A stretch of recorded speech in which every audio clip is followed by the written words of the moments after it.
أنباء تتردد بقوة في اليومين اللي فاتوا دول إن الزمالك في سبيله إلى إتمام صفقة عبد الله السعيد. مفيش كلام رسمي طلع، لكن بيراميدز بيقول كلام والزمالك بيقول كلام، مفيش حاجة رسمية. لكن خالد الغندور النهارده طالع على صفحته على الفيسبوك وبيقول انتظروا في 48 ساعة إعلان الزمالك على أقوى صفقاته. عبد الله السعيد 36 سنة. لو جينا نتكلم كورة، عبد الله السعيد لو راح الزمالك هيفرق مع الزمالك؟ هيفيد الزمالك ولا لا؟ عبد الله السعيد ده يا جماعة بيلعب مركز ايه؟ بيلعب مركز 10. ايه مركز 10 ده؟ يعني صانع العاب. الزمالك محتاج صانع العاب. تعالوا كده بصوا في سكواد الزمالك، مين اللي بيلعب في مركز 10؟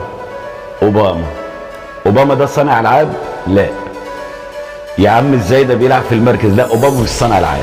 اوباما بيلعب قدام الثنائي بتاع الهافين، سواء طارق حامد او ساسي لما كان بيلعب، وبيكمل في الهجوم، لكن هو في مركزه الاصلي مش صانع العاب. طب الزمالك محتاج عبد الله السعيد؟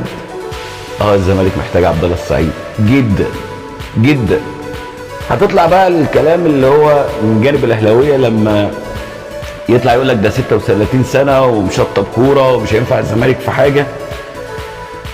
مع احترامي لاي اهلاوي اللي انا اولهم، يعني انا عارف ومتاكد جدا من اللي انا بقوله، عبد الله السعيد يفيد اي فرقه بيلعب فيها، لان عبد الله السعيد وصالح جمعه هما الاثنين الوحيدين اللي يتقال عليهم اخر المعلمين في كره القدم المصريه، صناع اللعب التقليديين اللي هو بالبلدي كده رتم الفرقه.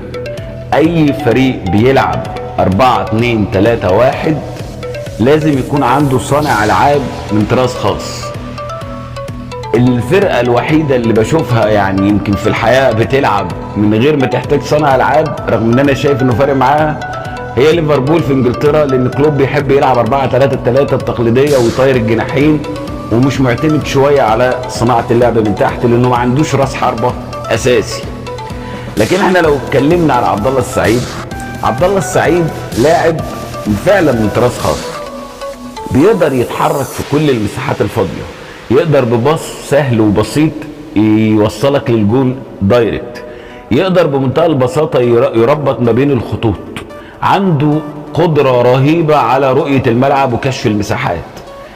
الزمالك من ضمن الحاجات اللي انا بستعجب لها، يعني انا شفت تصريحات غريبه لبعض الناس اللي بتتكلم ان من ضمن فحوى الصفقه ان الزمالك، ان بيراميدز طالب عبد الله جمعه او فتوح قصاد عبد الله السعيد في الصفقه، وضحكت جدا لان لقيت الزملكاويه بيتكلموا يقولوا ايه ده عبد الله جمعه 23 سنه وفتوح مش عارف 22 سنه، هنروح نبدلهم ما يولع يا سيدي عبد الله جمعه على فتوح.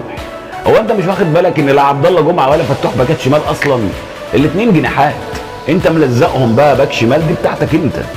والوحيد اللي بيلعب عندك باك شمال صريح هو عبد الشافي، وعبد الشافي كبر في السن.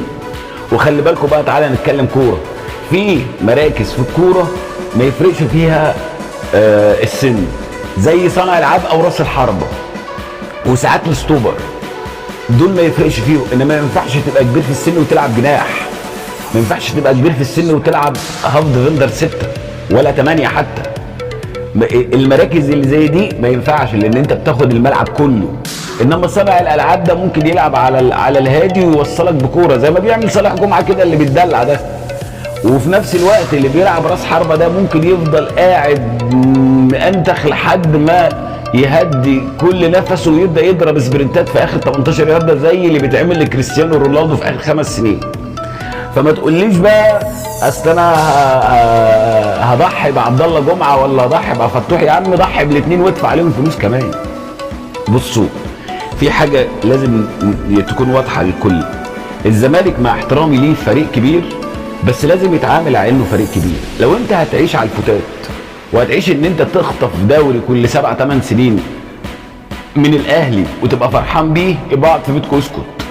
عايز تعمل فرقه كبيره وتنافس وتبقى بطل بجد، لازم تفهم حاجتين 3 مهمين. اول حاجه لازم يكون عندك استقرار اداري ومالي قوي جدا قوي جدا.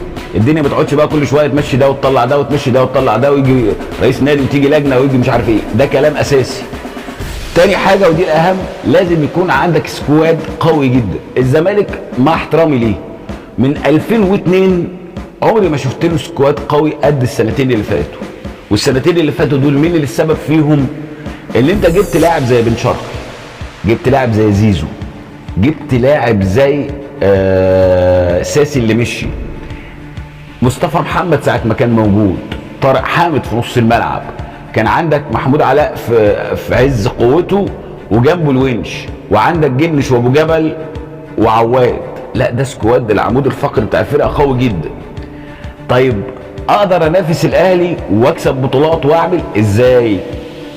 لازم دايما ابص لقدام، ما ابصش تحت رجليا.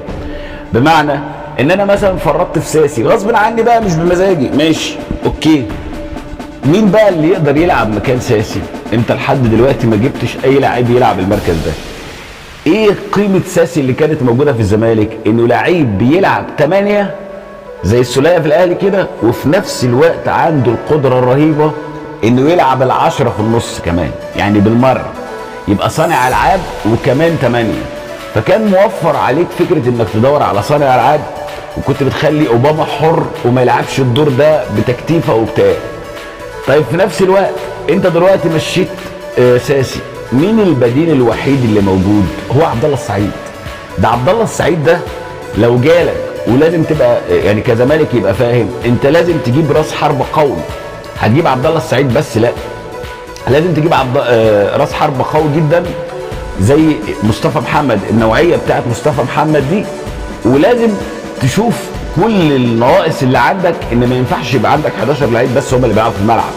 يعني مثلا انا طول الوقت كل ما بكلم حد زملكاوي صاحبي اقول له يا ابني رزاق سيسي ده لازم يرجع، رزاق سيسي لازم يرجع. انا عندي زيزو وبن شرقي ما لهمش بدايل، لازم يكون في واحد جبار يرجعه، ولا الناس دي تفرق معاه.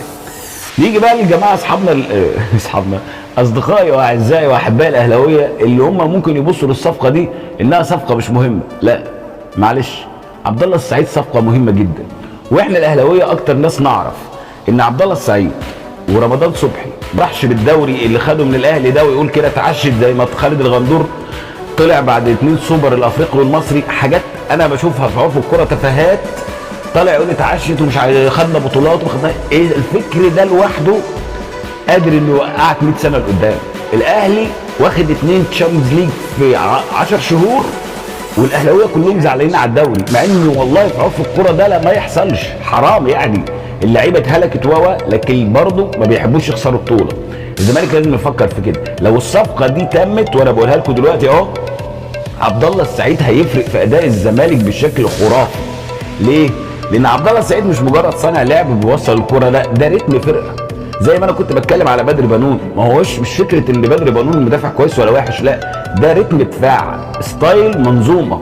لازم انا ابقى فاهم وانا بتعامل مع اللعيب اللي انا جايبه هيبقى ترس في المكنه ولا لا. زي ما انا بحب جدا اختيارات بايرن ميونخ للاعيبتهم، مش حته انه بيجيب لعيب وخلاص، لا بيجيب اللعيب اللي يرشق ترس في المكنه.